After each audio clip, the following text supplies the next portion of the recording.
अगर एक भटकी हुई आत्मा आधी रात को आकर आपसे कहे कि उसकी मुक्ति सिर्फ आपके एक स्पर्श से हो सकती है, तो क्या आप उसे छुएंगे? अजीब सवाल है ना?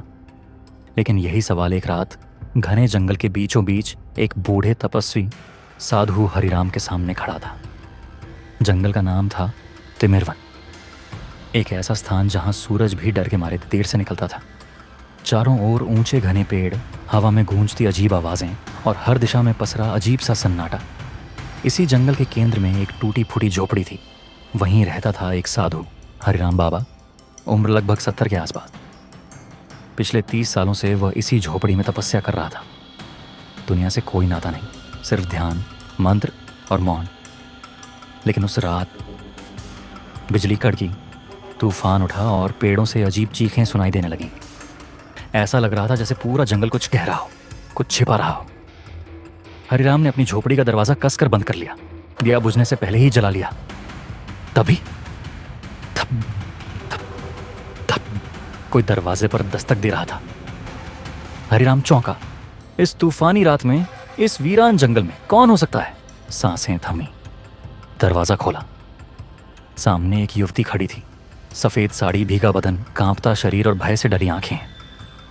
बाबा, मुझे बचा लो, मैं कहीं और नहीं जा सकती। उसकी आवाज़ में कंपन था। हरिराम ने उसे भीतर बुला लिया, सूखे कपड़े दिए और चटाई बिछा दी। लड़की ने खुद को मालविका बताया। बोली, मैं दूर के गांव से हूँ। कुछ लोग मेरा पीछा कर रहे थे, मेरी इज्जत लूटना चाहते थे। मैं जान बचाकर जंगल में भाग आई। हरिराम उसकी बात ध्यान से सुनता रहा, लेकिन उसे कुछ अजीब महसूस हो रहा था, मानो ये लड़की कुछ छुपा रही हो। झोपड़ी के भीतर अब सिर्फ दिया जल रहा था और बाहर तूफान की आवाज़ें। फिर लड़की धीरे से बोली, बाबा, क्या मैं आज रात यहीं रुक सकती हूँ?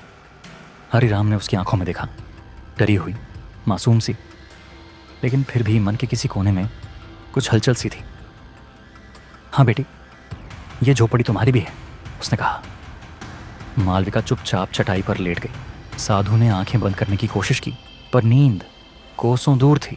उसकी आंखों के सामने बार बार उस युवती की छवि तैर रही थी, भीगा बदन, कांपता चेहरा और अधूरी कहानी।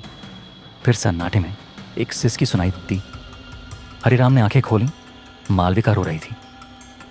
क्या हुआ बेटी? उसने पूछा। लड़की बोली, मैं इंसान नहीं हूँ बाबा, मैं एक प्रयत्नी हूँ। मैं इस जंगल में 200 वर्षों से भटक रही हूँ।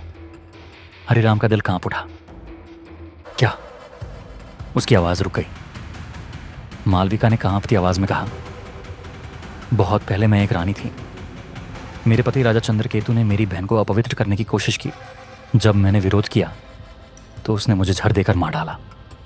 मरते वक्त मैंने उसे श्राप दिया, लेकिन वो श्राप मेरी आत्मा को भी बांध गया। हरिराम स्तब्ध था। बोला, तू मुझसे क्या चाहती है? मालविका बोली, मुझे मुक्ति चाहिए बाबा, लेकिन ये तभी संभव है जब कोई सच्चा तपस्वी, जिन्होंने जीवन भर ब्रह्मचर्य निभाया हो, मेरे सिर पर हाथ रखे और मुझे क्षमा करे। वो आगे झुककर बोली, पर अभी तक कोई भी मुझसे डरा, कोई मुझे इंसान नहीं मान सका। आप ही मेरी आखिरी आशा हो बाबा। इसी पल झोपड़ी में अचानक एक काले धुएं का साया उभर आया। भयानक चेहरा, लाल आंखें। हरिराम, ये तेरा अंत है। ये लड़की तेरे लिए जाल है, इसे छू मत। वो डरावनी आवाज़ गूंजी। हरिराम ने आंखें बंद की और मंत्र पढ़ना शुरू किया। आयुएम नमो भगवते वासुदेवाय। धुआं कांपने लगा। लड़की जमीन पर गिर पड़ी। हरिराम दौड़ा, मालविका को अपनी गोद में उठाया, उसके सिर पर हाथ रखा और बोला, तू अगर सच में पीड़िता है तो मैं तुझे क्षमा करता हूं। तेरी मुक्ति मेरा धर्म है। झोपड़ी में तेज रोशनी फैल गई। वो काली छाया तड़पने लगी और फिर चीखते हुए हवा में विलीन हो गई। मालविका शांत हो गई, आंखों में आंसू। बाबा, आपने मुझे मुक्त कर दिया। आपने मुझे इंसान मानकर मेरा पाप धो दिया। हरिराम मुस्कुराया। जा बेटी, अब तू आजाद है। एक नया जन्म ले और फिर से इंसान बन। मालविका ने सिर झुकाया। उसका शरीर चमकने लगा। वो एक रेखा बनकर आसमान में समा गई और अगली सुबह उस झोपड़ी के सामने एक सफ़ेद चमकता फूल खिला मिला। कोई नहीं जानता वो कैसे वहां आया, पर साधु हरिराम जानता था। ये किसी आत्मा की मुक्ति की निशानी थी।